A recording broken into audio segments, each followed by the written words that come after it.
សម្រាប់យមរបស់កូនបានធ្វើឲ្យម្ដាយនៅលីវដែលគ្មានលទ្ធភាពទិញអាហារខ្លាយជាអ្នកមានបំផុតក្នុងភូមិដើម្បីលួងលោមកូនដែលកំពុងយំម៉ារីបានព្យួរបាល់កែវនៅលើលំយោលហើយកូនពិតជាឈប់យំពេលបានឃើញកូនបាល់កែវនោះមិនយូរប៉ុន្មាននាងមានអារម្មណ៍ថាកូនបាល់កែវមានភាពសាមញ្ញពេកដូច្នេះនាងក៏មានគំនិតមួយគឺប្រើថ្នាំលាបដើម្បីគូររូបមនុស្សព្រិលនៅលើបាល់បន្ទាប់មកកិនគ្រាប់កែវដែលបោះចោលទៅជាម្សៅរួចបាច់ស្រទាប់ម្សៅលើមនុស្សព្រិលហើយក៏បង្កើតបានជាបាល់គ្រីស្តាល់ភ្លឺចាំងចេញមករឿងតូចតាចនេះហើយដែលបានបើកទ្វារទៅកាន់ពិភពលោកថ្មីសម្រាប់គាត់ហើយក៏បាននាំមកនៅព្យុះក្នុងជីវិតរបស់គាត់ផងដែរក្មេងស្រីនេះកើតនៅក្នុងភូមិជនបទមួយដែលមានតែបុរសប៉ុណ្ណោះត្រូវបានអនុញ្ញាតឲ្យប្រកបរបរចិញ្ចឹមជីវិតដោយផ្លុំកែវកញ្ចក់ដូច្នេះហើយសូម្បីតែយប់ត្រជាក់ក៏ត្រូវឡើងភ្នំជាមួយបងស្រីដើម្បីប្រមូលអុសដើម្បីចិញ្ចឹមជីវិតប៉ុន្តែពេលពួកគេដើរត្រឡប់មកផ្ទះវិញពួកគេបានកត់សម្គាល់ឃើញថាបន្ទប់ធ្វើការឪពុករបស់ពួកគេមិនបានបំភ្លឺភ្លើងឡើយភ្លាមនោះពួកគេមានអារម្មណ៍ថាមានអ្វីមួយខុសប្រក្រតីដូច្នេះពួកគេប្រញាប់ទម្លាក់អុសហើយរត់ចូលទៅក្នុងផ្ទះដោយការសន្មត់ឪពុករបស់ពួកគេបានជួបឧបទ្ទវហេតុមួយពេលផ្លុំកែវកញ្ចក់ដោយសារលេខធ្លីយូស្មានកញ្ចក់បានផ្ទុះហើយពួកគេបានបាត់បង់ឪពុកដែលជាទីពឹងតែមួយគត់របស់ពួកគេជីវិតដែលពិបាករួចហើយឥឡូវនេះកាន់តែដុនដាបជាងមុនទោះជាយ៉ាងណាពួកគេគ្មានពេលសោកស្ដាយឡើយក្រោយពីរៀបចំពិធីបុណ្យសពសាមញ្ញជូនឪពុកភ្លាមពួកគាត់មានការព្រួយបារម្ភពីអនាគតជីវភាពរបស់ពួកគាត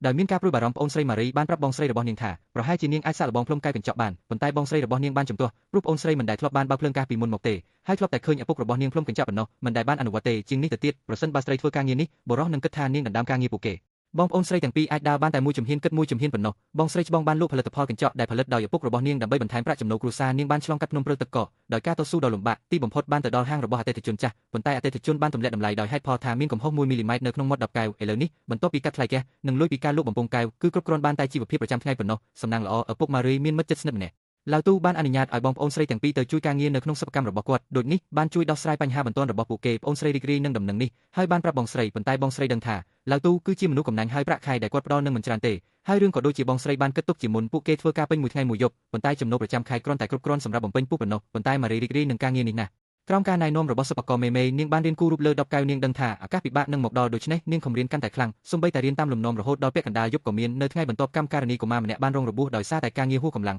ំងដែលធ្វើឲ្យអាណាដែលជាបងស្រីច្បងកាន់តែមិនពេញចិត្តនឹងការកេងប្រវ័ញ្ចរបស់ថៅកែនឹកស្មានមិនដល់បន្ទាប់ពីត្អូញត្អែប៉ុន្មានម៉ាត់ក៏ត្រូវបរិសុទ្ធចំណាស់ស្ដាប់ឮពាក្យទាំងនេះហើយបានធ្វើឲ្យឡាវទូខឹងជាខ្លាំងហើយអាណារឹងរូសមិនព្រមទ្រាំធ្វើការទៅទៀតទេបន្ទាប់ពីនិយាយលៀបអូនស្រីគាត់មួយរយៈបងស្រីច្បងសម្រេចចិត្តចាក់ចេញពីភូមិហើយគាត់បានមករកអតិថិជនចាស់របស់គាត់ម្ដងទៀតជាមួយនឹងចំណេះដឹងរបស់នាងអំពីការផលិតកញ្ចក់នាងបានក្លាយជាជំនួយការរបស់ម្ចាស់ហាងចៅហ្វាយមិនត្រឹមតែរៀបចំបន្ទប់គេងដ៏ធំទូលាយនិងល្អប្រណិតសម្រាប់នាងប៉ុណ្ណោះទេថែមទាំងនាំនាងទៅញ៉ាំអាហារឆ្ងាញ់ជាច្រើនមុខជារៀងរាល់ថ្ងៃនាងមានអារម្មណ៍ដដឹងតិចៗថានេះនឹងជាការចាប់ផ្ដើមនៃសុបិនអាក្រក់បន្តិចក្រោយមកបងស្រីរបស់នាងបានផ្ញើសម្បត្តិមួយមកម៉ារីដោយប្រាប់ថាប្រាក់ចំណូលរបស់នាងគឺគ្រប់គ្រាន់សម្រាប់ផ្គត់ផ្គង់ជីវភាពរបស់នាងហើយសង្ឃឹមថាម៉ារីនឹងបោះបង់ការងារនៅក្នុងសិប្បកម្មនោះប៉ុន្តែម៉ារីមានគំនិតមួយនៅក្នុងចិត្តរបស់នាងវាគឺស្នងស្នាដៃពីឪពុកគាត់មិនយល់ព្រមតាមសំណើរបស់បងស្រីគាត់ទេផ្ទុយទៅវិញគាត់បានបើកសន្ទះការពេលដែលគ្មាននរណាម្នាក់នៅផ្ទះដុតបង្វែរអណ្ដាតភ្លើងដាក់បំពង់កែវដាក់ភ្លើងហើយបន្តកម្ដៅរហូតដល់បំពង់កែវវលាយបន្ទាប់មកគាត់បានបំបែកវាជាពីរបន្តកម្ដៅដល់ចុងហើយផ្លុំវាពីចុងម្ខាងទៀតក្រោយពីធ្វើរឿងនេះច្រើនដងទីបំផុតនារីរូបនេះបានផ្លុំចេញគ្រាប់កែវដំបងក្នុងជីវិតរបស់នាងថ្មីត្បិតតែវាមានទំហំប៉ុនពងមាន់ក៏ពិតមែនប៉ុន្តែវាជាការលើកទឹកចិត្តដ៏ល្អសម្រាប់នាងដែលមិនធ្លាប់មានបទពិសោធន៍កន្លងមកប៉ុន្តែពេលវេលាល្អមិនយូរប៉ុន្មានទេនៅយប់បន្ទាប់ថមម៉ាស់ជាកូនរបស់ម្ចាស់សិប្បកម្មបានចូលទៅក្នុងបន្ទប់របស់ម៉ារីគាត់ដឹងថាម៉ារីជក់ចិត្តនឹងគ្រឿងកញ្ចក់ដូច្នេះគាត់បានតាក់ទាញចំណាប់អារម្មណ៍របស់នាងនៅពេលដែលម៉ារីកំពុងគិតអំពីគំរូរូបអ្វីដែ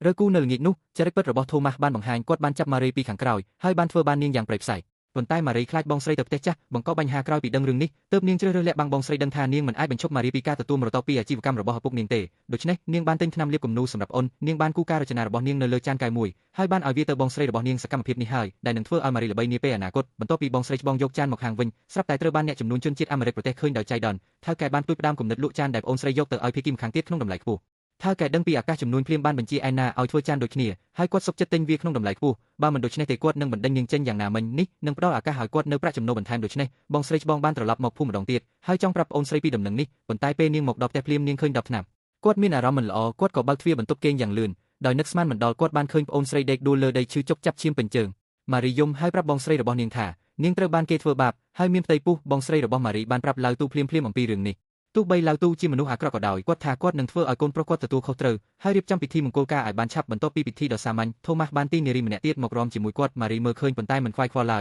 យបែបនេះនាងនឹងអាចមិនត្រូវរំខានហើយកាន់តែអាចផ្ដោតលើអាជីពរបស់នាងជារឿយៗនាងតែងតែលួចត្រឡប់ទៅផ្ទះចាស់ហើយប្រញាប់ប្រញាល់ធ្វើចានកែវដែលបងស្រីនាងចង់បានជាអកុសលថ្ងៃមួយនាងត្រូវបានរលាកដោយភ្លើងពេលដុតព្រំកែវអ្នកជិតខាងរបស់នាងបានកត់សម្គាល់ឃើញស្លាកស្នាមនៅលើថ្ងាសរបស់នាងហើយពួកគេក៏តែងតែឃើញពន្លឺភ្លើងនៅក្នុងផ្ទះរបស់នាងនៅពាក់កណ្ដាលយប់ផងដែរវាពិតជាកំហុសរបស់នាងមិនមានជញ្ជាំងដែលអាចបិទបាំងបានល្អជាពិសេសនៅក្នុងភូមិតូចមួយនេះជាសំណាងល្អបុរសម្នាក់នេះជាអ្នកតាមស្រឡាញ់បងស្រីនាងហើយគាត់គ្រាន់តែរំលឹកនាងកុំឲ្យអ្នកដទៃឃើញមិនដូច្នេះទេនឹងបង្កជាមហន្តរាយធ្ងន់ធ្ងរពេលត្រឡប់មកផ្ទះវិញឃើញប្តីដែលស្រវឹងខ្លាំងម៉ារីបានព្យាយាមនិយាយដាស់តឿនគាត់ពី3ម៉ាត់ក្រោយមកគាត់បានវាយទេកំភ្លៀងនាងយ៉ាងខ្លាំងគាត់វាយនាងយ៉ាងខ្លាំងដល់ថ្នាក់ធ្វើឲ្យកូននាងត្រូវបានរលូតមកមុនថ្ងៃកំណត់តែសំណាងល្អណាស់ចុងក្រោយទាំងម្ដាយនិងកូនមានសុវត្ថិភាព ជីតាបានមកមើលចៅដោយក្តីរីករាយប៉ុន្តែពេលបានដឹងថាជាចៅស្រីគាត់បានផ្លាស់ប្ដូរទឹកមុខភ្លាមប៉ុន្តែសម្រាប់ម៉ារីការចាប់កំណើតរបស់កូននេះគឺជាអំណោយដ៏អស្ចារ្យពីស្ថានសួគ៌ដែលបានព្យាបាលជីវិតដ៏ពិបាករបស់នាងដំបូងមើលទៅគ្រាន់ជាគ្រាប់បាល់កែវធម្មតាតែបន្ទាប់ពីការឆ្លងកាត់ការឆ្លាក់គូដោយប្រុងប្រយ័ត្ននិងផ្ចិតផ្ចង់របស់នាងវាបានប្រែទៅជាគ្រាប់បាល់ណូអែដ៏ភ្លឺចែងចាំងមួយហើយបាល់តូចមួយនេះក៏នឹងនាំគាត់មកអនាគតថ្មីផងដែរ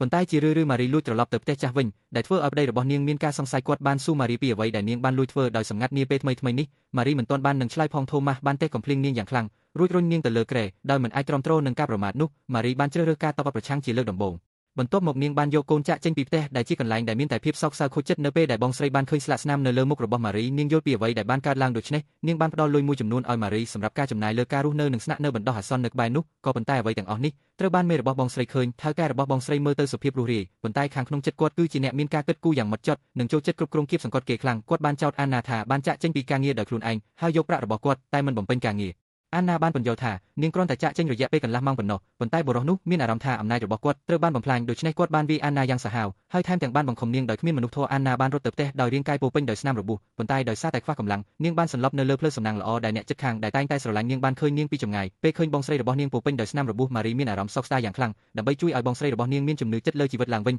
ម៉ារីបានយកកូនទៅចិត្តអានណារៀងរាល់ថ្ងៃហើយក៏បានធ្វើកូនបាល់កែវដ៏ស្រស់ស្អាតសម្រាប់ជួលលើដើមឈើនោះឯជូនបងស្រីអានណាបានចេញពីភាពសោកសៅរបស់នាងបន្តិចម្ដងម៉ារីបានខ្ចប់ចានកែវដែលនាងបានធ្វើដោយប្រុងប្រយ័ត្នហើយរៀបចំដើម្បីទៅរកអ្នកចំនួនជនជាតិអាមេរិកដែលកោតសរសើរនាងប៉ុន្តែមិននឹកស្មានដល់ស្ត្រូវនឹងជួបគ្នានៅលើផ្លូវតូចចង្អៀតពេលម៉ារីមកដល់ថៅកែបងស្រីនាងក៏មកតាមក្រោយដើម្បីដណ្ដើមការរកស៊ីគាត់និយាយទាំងអៀនខ្មាស់ថាចានកែវធ្វើដោយខ្លួនឯងហើយបានចោទបងប្អូនស្រីទាំងពីរថាជាជនបោកប្រាស់រហូតដល់ម៉ារីខឹងបានដករូបរចនានិងគំរូបន្ថែមទៀតពីកាបូបរបស់នាងទើបបុរសនោះនៅស្ងៀមប៉ុន្តែនេះក៏បានជំរុញឲ្យឈ្មោះជនជាតិអាមេរិកចង់ទៅទស្សនាកន្លែងធ្វើការរបស់ម៉ារីបានបង្ហាញពីដំណើរនៃការផលិតនៅនឹងកន្លែងនាងបានផ្លុំបាល់កែវមួយយ៉ាងប៉ិនប្រសប់បន្ទាប់មកលាបលើផ្ទៃបាល់ដោយស្រទាប់ប្រាក់ហើយបន្ទាប់មកលាបពណ៌ផ្កាព្រិលដោយប្រើជោគកន្លឹះចុងក្រោយនៃរូបរាងដ៏អស្ចារ្យរបស់កូនបាល់គឺម្សៅដែលផលិតជាពិសេសដោយម៉ារីឈ្មោះជនជាតិអាមេរិកមើលវត្ថុតូចនោះហើយបញ្ជាក់ថាជាគ្រឿងលម្អបុណ្យណូអែលដែលគាត់ចង់បានបន្ទាប់មកគាត់បានឃើញផ្ទះពោពេញដោយបាល់តូចៗជាច្រើនហើយភ្លាមៗនោះគាត់បានបញ្ជាទិញ800កូនបាល់តម្រូវការតែមួយគត់របស់គាត់គឺថាពួកគេត្រូវតែបញ្ចប់ការងារក្នុងរយៈពេល1ខែដើម្បីឲ្យពួកគេអាចដឹកជញ្ជូនទៅកាន់សហរដ្ឋអាមេរិកមុនថ្ងៃបុណ្យណូអែលប៉ុន្តែនៅពេលបងប្អូនស្រីរៀបនឹងបញ្ចប់ការងារថូម៉ាស់បានមកដល់ហើយឃើញប្រពន្ធរបស់គាត់កំពុងផ្លុំកែវកញ្ចក់គាត់ចង់យកម៉ារីទៅផ្ទះវិញភ្លាមបងស្រីបានតេះកំភ្លៀងថូម៉ាស់ដែលបានបង្កជាបញ្ហាធំមួយថូម៉ាស់ខឹងបាននាំបរិសមួយក្រុមទៅផ្ទះម៉ារីនៅពេលយប់ហើយវាកំទេចបង្អួចគាត់ស្រែកដាក់អ្នកទាំងពីរឲ្យចេញពីភូមិក្រោមការបំផ្លិចបំផ្លាញនៃមនុស្សមួយក្រុមនេះ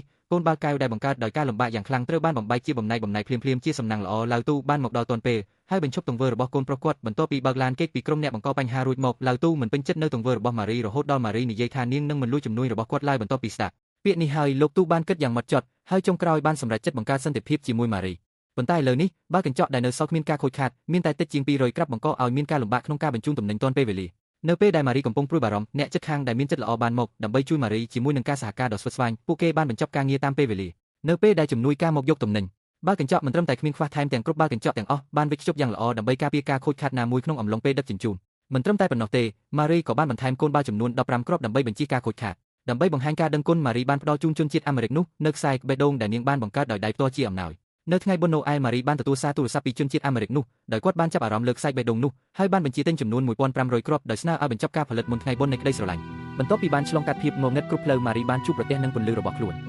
នាងពិតជាសំណាងមែនប៉ុន្តែសំណាងនោះក៏បានមកពីភាពក្លាហានរបស់នាងផងដែរនៅពេលប្រឈមមុខនឹងបញ្ហានាងមិនដែលរងចាំឬទទួលយកតែប៉ុណ្ណោះទេប៉ុន្តែនាងតែងតែព្យាយាមផ្លាស់ប្ដូរនិងស្វែងរកឱកាសពិភពលោកនេះធំធេងប៉ុន្តែជីវិតរបស់យើងវិញតូចណាស់តូចដល់ថ្នាក់ដែលយើងអាចត្រូវបានបិទគប់នៅក្នុងកន្លែងតូចមួយតាំងពីកំណើតហើយភ្លេចមើលឃើញថាតាបការិកនឹងទឹកហូរដូចម្ដេចពន្លឺព្រះអាទិត្យរះឡើងដូចម្ដេចហើយព្រះអាទិត្យលិចទៅវិញដូចម្ដេចជាក់ស្ដែងមិនថាអ្នករស់នៅបែបណានោះទេនឹងតែងតែមានមនុស្សនិយាយអំពីអ្នកដូច្នេះហើយអ្នកត្រូវតែក្លាហានពុះពីគ្រប់ឧបសគ្គ